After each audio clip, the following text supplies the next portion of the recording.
Do Roth conversions still make sense if we have pretty good pension income? Jeff writes in, I'm not sure from what state, but it's actually pretty interesting. And let's dive into this. This is a pretty good email. Hey, Josh, thanks for putting up videos to help educate people like me who are close to retirement. I always thought my retirement success was tied to how much money I could accumulate, but what's really important is how much effective money I accumulate after tax. That's the only thing that matters. Net. Gross is meaningless, is net. That's it. I bought your tax bond book. Okay. Based on what I've seen lately, I'm beginning to worry that our pensions will mess up everything. When we retire, our pensions between my wife and I will be almost $100,000, no cost of living adjustment. And it's a lifetime benefit with 100% survivors. Okay, that's good. I have $420,000 in a deferred 401k.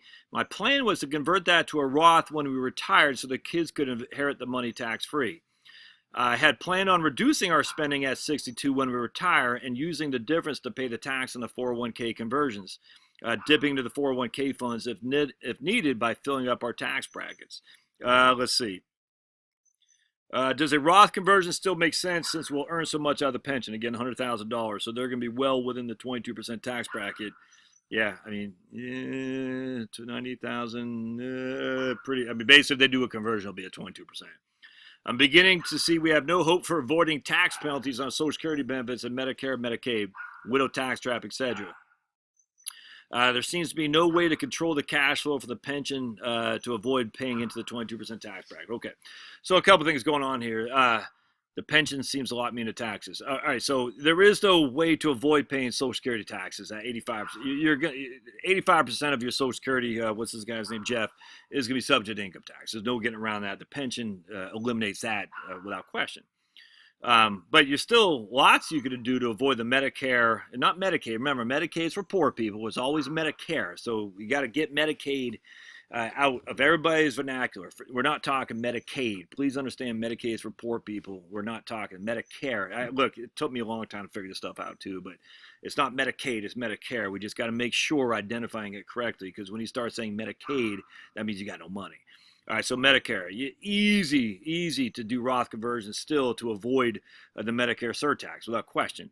And then the widow tax trap, absolutely. Remember, so both these things are contingent on the difference between married filing jointly tax return and a single taxpayer return.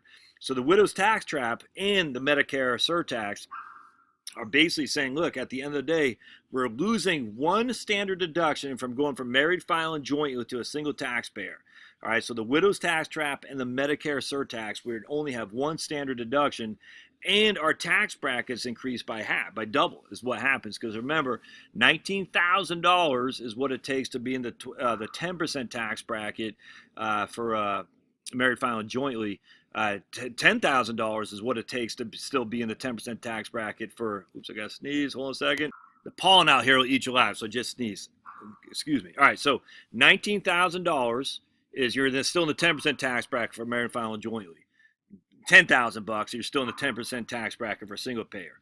$37,000, you're still in the 12% tax bracket for married filing jointly. And you can see how that works. What is it, $19,000 roughly for the 12% tax bracket for a single taxpayer. So you can see you lose a standard deduction and your tax brackets are reduced by half in terms of the amount of income tax that's subject to the various tax brackets there are. Hope that makes sense.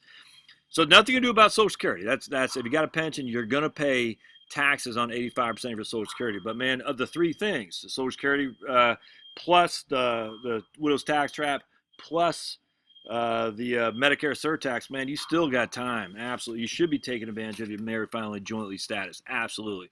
So start moving money over. Yeah, you're going to pay 22% without question. So every $100,000 you convert, it's going to cost you $22,000 without question. I don't think I'd convert $100,000 in any given year, simply because with your pension, that would then put you in the Medicare surtax as well. But if you're only 62, you're not on Medicare anyway. So if you're only 62 and you want to just say, look, I'm willing to pay $22,000 to move $100,000 over, I mean, I'd have no qualm with that. But you can still piecemeal. You can say, I'll do 25 year for the next 10 years. Or maybe 50,000 might be better for you, Jeff. 50,000 for 10 years, that'd get you your $450,000 over to the Roth IRA, and thus no RMDs, no required minimum distributions, If you do tap it in for income, they're all tax-free to you. No RMDs to your surviving spouse. If she does tap into it, it's all tax-free to her. There will be RMDs to leave to your children, but when they take that money out, it's tax-free to them too. So, man, you're no way are you at risk of running out of opportunities to take advantage of the married, filing, and jointly tax benefits that you have. Take advantage of it, man. Take advantage of it. All right, hope this helps. Roth is your friend. Married, filing, jointly tax situation is your friend. It'd be crazy not to take advantage of it. All right, we'll see you.